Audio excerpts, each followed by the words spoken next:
ఇర్మియా గ్రంథంలో 8వ అధ్యాయము 6వ వచనాన్ని మనం చూసినట్లయితే కనబడుతుంది. అక్కడ ఇశ్రాయేలీలు పనికి మాలిన మాటలు వారాడుకొనుచున్నారు, పనికి మాలిన మాటలు వారాడుకొనుచున్నారు.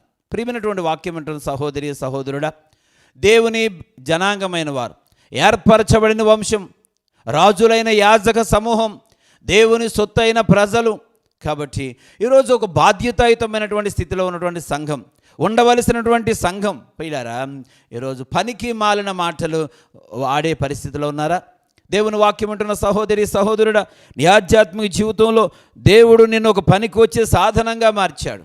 గతించిన దినాలలో నువ్వెందుకు పనికిరాని వ్యక్తిగా ఉన్నావేమో, ఒకవేళ నీ కుటుంబ సభ్యులు నిన్ను అసహించుకున్నారా, నీ స్నేహితులు నిన్ను అసహించుకున్నారా, నీ బంధువులందరూ నిన్ను విడిచిపెట్టారా, నీతో ఉన్న వారందరూ కూడా నీకు దూరం అయ్యారా, అయినప్పటికీ కూడా నేను నిన్ను ప్రేమిస్తున్నాను అని చెప్పి నిన్ను పిలిచిన దేవుడు ఈరోజు నిన్ను బలపరుస్తూ వచ్చాడు, నిన్ను ధైర్యపరుస్తూ వచ్చాడు, నీకు సహాయం చేస్తూ వచ్చాడు, ఆర్థికంగా నేను అంతకంతకు అభివృద్ధి పరుస్తూ వచ్చాడు.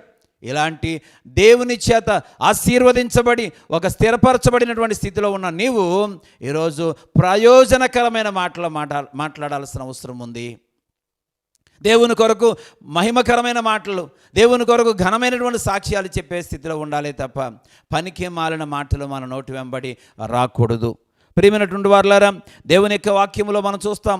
మలాకీ గ్రంథం 3వ అధ్యాయం 16వ వచనాన్ని మనం గమనిస్తే, మలాకీ గ్రంథం 3వ అధ్యాయం 16వ వచనంలో, యెహోవా యందు భయభక్తులు గలవారు ఒకరితో ఒకరు మాట్లాడుకొనుచుండగా యెహోవా చెవియొగ్గి ఆలకిస్తాడు. పిల్లారా, ఇక్కడ చూసినట్లయితే దేవుని యందు భయభక్తులు కలిగిన వారు మాట్లాడుకుంటూ ఉంటే దేవుడు చెవియొగ్గి ఆలకించే దేవుడు. కాబట్టి నీ మాటలు ఆయన వింటూ ఉన్నాడు. మనుషుడు పలికే ప్రతి మాట కొరకు దేవుని దగ్గర లెక్క అప్పగించవలసిన అవసరం ఉంది అని దేవునికి వాక్యంలో చూస్తూ ఉన్నాం. కనుక మనం ప్రియులారా, ప్రయోజనకరమైన మాటలే మనం మాట్లాడాలి, ఆశీర్వాదపు వచనాలే మన నోట్లోంచి రావాలి. పనికి మాలిన మాటలు, వదరబోతు మాటలు, నిరుపయోగమైన మాటలు మన నోట్లోంచి రాకూడదు. ఆనాటి దినాలలో ఇశ్రాయేలీయుల పరిస్థితి దేవుడు చూసినప్పుడు వారు మాట్లాడుకొనుచుండగా దేవుడు చెవియొగ్గి ఆలకిస్తే అందులో ఒకటి కూడా పనికొచ్చే మాట మాట్లాడలేదు పిల్లరా. పనికొచ్చే మాటలు దేవుడికి వినపడలేదు పిల్లరా. వారందరూ కూడా పనికి మాలిన మాటలు మాట్లాడుతూ ఉన్నారు.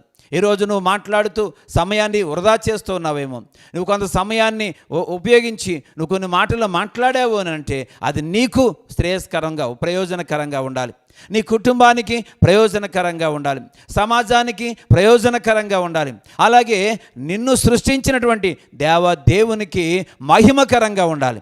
మన సంభాషణ ఉప్పు వేసినట్లుగా ఉండాలని దేవుని వాక్యంలో చూస్తూ ఉన్నాం. కాబట్టి రుచి కలదిగా ఉండాలని దేవుని వాక్యంలో చూస్తూ ఉన్నాం.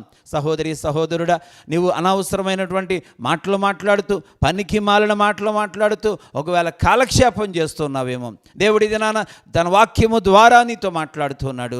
ఇశ్రాయేలీల నాటి దినాలలో పనికి మాలిన మాటలు వారాడుచున్నందున దేవుడు వారిని వ్యతిరేకిస్తూ వచ్చాడు. దేవుని వాక్యం అంటున్న సహోదరి సహోదరుడా, నీ ఆధ్యాత్మిక జీవితంలో నిన్ను నువ్వు సరి చేసుకోవాల్సినటువంటి అవసరం ఉంది. ఎప్పుడైతే మనల్ని మనం సరి చేసుకుంటామో, దేవుడు గద్దింపునకు విధేయత కలిగి ఉంటామో, దేవుడు మాట్లాడినప్పుడు లోబడతామో, వెంటనే దేవుడు తన యొక్క ఉన్నతమైనటువంటి కృపను మన ఎడల చూపిస్తాడు.